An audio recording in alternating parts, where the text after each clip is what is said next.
One of the last things we're going to touch on in this course is career issues in modeling and simulation. Should you choose to pursue a career in modeling and simulation, you may or you may not, but I think we've successfully made the case all the way early on that modeling and simulation is not your normal discipline simply because it's so broad, touches so many different things, so many other domains, makes it extremely challenging, and that's kind of why I wanted to talk about it in this course.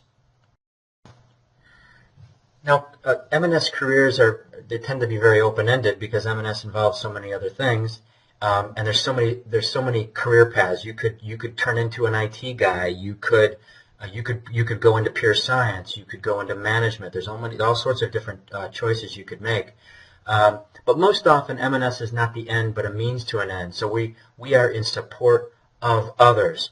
So if you look just on the NPS campus, M&S is all over the place. We talked about this in the first week of the class, where M&S it's in science and engineering, it's in operations research, it's in the computing sciences, it's in business school, it's everywhere. But they're not developing M&S, they're applying it to their unique domain.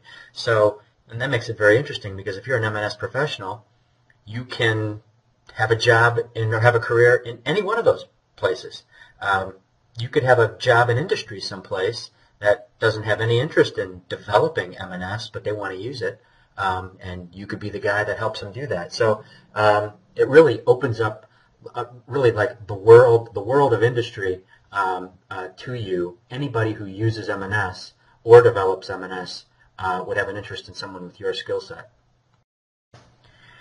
I'm going to point you to there's a YouTube video I've linked on the website that's exactly on this topic, but just want to give you a snapshot of what we're talking about here. Is what's the half-life of what you know? Good question, right? Anytime you invest any period of time, you spent whether you're in the certificate program and you've spent a year, or if you're a year part-time, or you're in the degree program and you spent 2 years full-time, that's in any case, it's a significant investment in M&S education. You ought to be asking yourself, the minute this thing is over, how quickly does what I know decay? And it's different for all disciplines, but I think you can already guess, based on what I've said about M&S to this point, we're going to decay particularly fast. Now what I'm showing you here, because I don't have good charts for M&S, I have charts for engineering. So this is going to show you the engineering knowledge decay graph. So on the bottom you see the time in years, and then the vertical is the percent of retained knowledge. So what is it that you still know that's useful? So after 2 years, that blue line shows you that you're at 50%. What's that blue line? That's the what you forget. That's just imagine that engineering stands still. It doesn't move an inch after you graduate. After 2 years, what you learned in school is only half as useful as it was when you got out. Only 2 years. In 4 years, you're almost down to 20%. Okay? What's that red line? Well, that red line is what you forget plus what changes, because that makes it worse, because you didn't learn that stuff. So now you're talking about inside of 2 years, you're down to 25-30%. 25 or 30% of what you learned in engineering school is useful after 2 years. That should really be scary. So you got to figure out if that's really true. What's the point of even getting a degree in the first place? Well, the point of getting a degree is that once you've got it, you at least have a chance to retain it. And that's what we're going to spend the rest of our time in this module talking about. One of the first things you might think about is professional certification. This is relatively new. You might want to go to this website, simprofessional.org, and take a look. There's a certification process, so they can verify that you know what they think you need to know. It's very similar to becoming a professional engineer. If you know anything about professional engineers, if you get any engineering degree, most engineering degrees, you can take a test that will make you something called an engineering training. and then after a certain number of years you can take the professional engineer's exam. And you ever see, those initials after someone's name on their card? It means that they are a certified professional engineer. So modeling and simulation decided that they wanted to have something like that, so they put up something called the Simulation Professional, and this is the website that you can go take a look at and see if it's something that you might be interested in. You would only do this if you really were going to maybe start a business in modeling and simulation and you kind of needed that extra credibility. Please understand, most people who work in modeling and simulation don't have this. It doesn't have the credibility that a professional engineering certification does.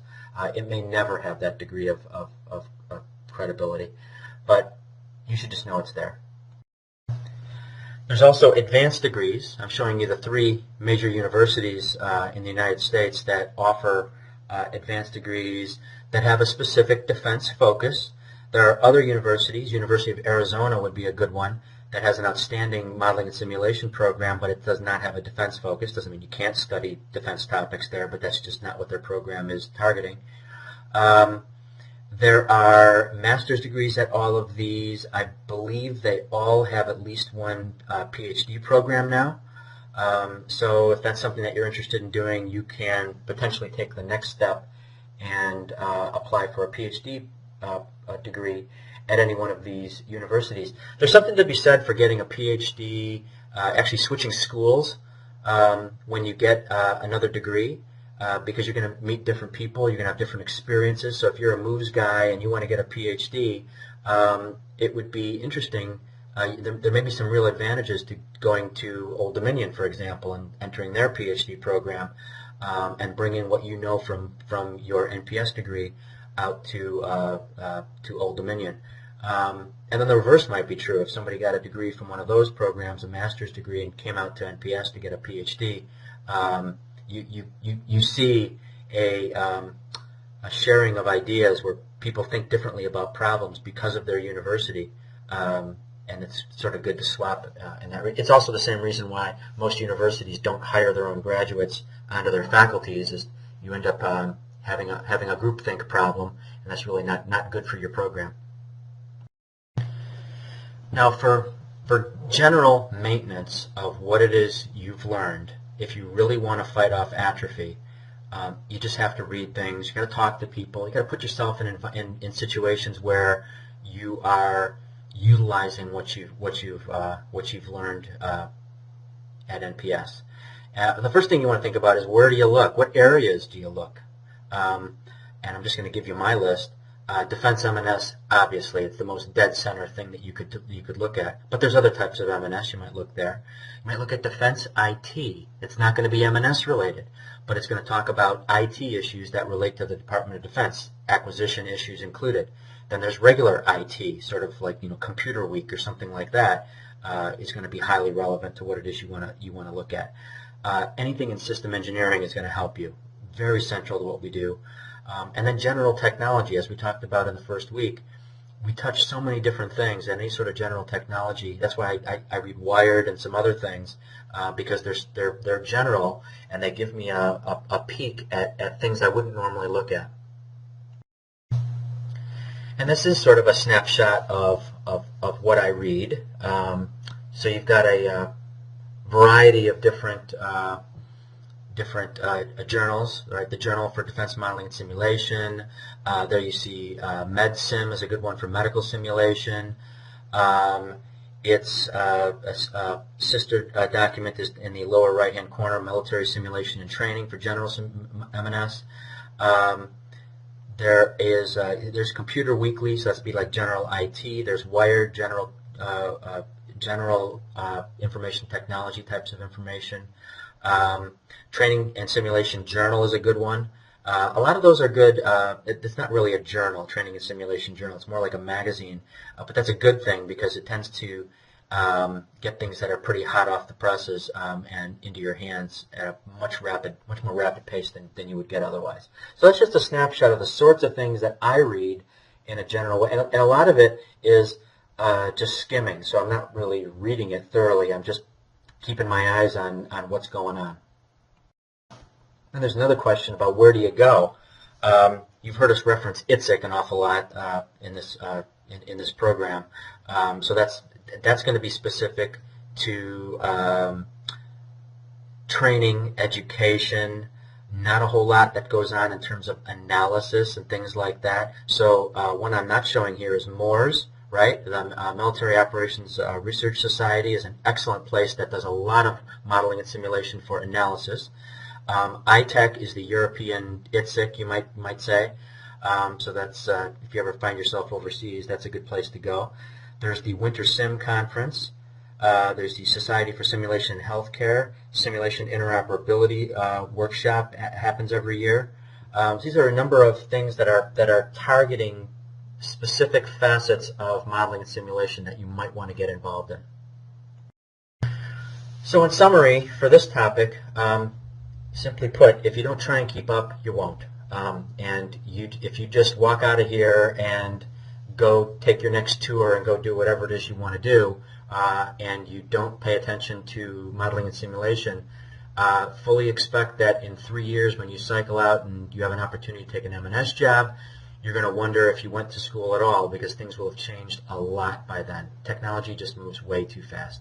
But you got to be selective, because there's an understanding that you probably got a day job and you don't have all day to just sit and read and continue your education. So you got to be selective.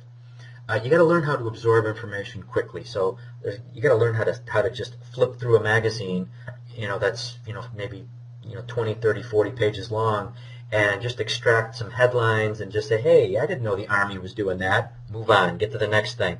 And you're just sort of absorbing little tidbits of information, but you're not getting the deep dive because you just don't have time for it. You also have to rely on your network of peers on a permanent basis. And your network of peers are the people you've been taking your classes with, people you've met in your classes. This is one of the great things about being part of a university, is those relationships hopefully will last throughout the remainder of your professional career. That's something you can really lean on.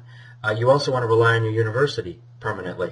So I routinely get emails from former students I haven't heard from in years that will say, hey, I got this problem here, what do you think about it? And we always try and stay in touch with them and help them when we can. And I think the same goes for all of the other professors that you've ever had here. So it's something that you should think about as you move on. This isn't just some little window of your life that's now closed and you move on and we don't want to hear from you anymore. This, just speaking from the perspective of the Moves Institute, we do want to hear from you. And if you've got some interesting problems, we benefit from it as much as you do when you bring a new problem to us. So don't hesitate. That's what we're here for. So that's all I had to say about a career in modeling and simulation. I'm sorry if it sounds scary, because it kind of is, but you'll figure it out. Dozens and dozens of people have figured it out ahead of you. You'll just be another person who will figure out your own unique path. It's a challenge, but you'll do it. And speaking for myself and most of the people that I've really dealt with, it's a pretty rewarding thing to do, because there aren't many career choices you can make that give you the breadth of options that modeling and simulation will give you.